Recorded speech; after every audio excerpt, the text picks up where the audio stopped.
Big conversations start with little voices. Let's get some broccoli for Mommy. She don't like broccoli.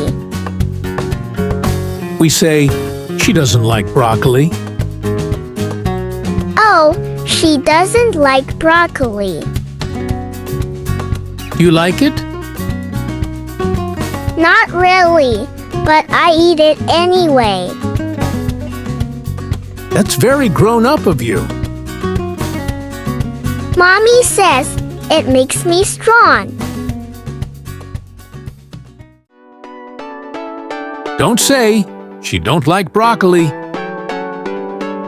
You should say, she doesn't like broccoli.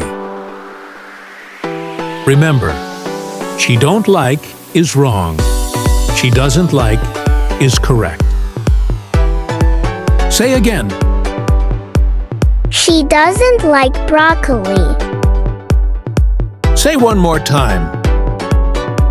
She doesn't like broccoli. Good job. You are a smart girl.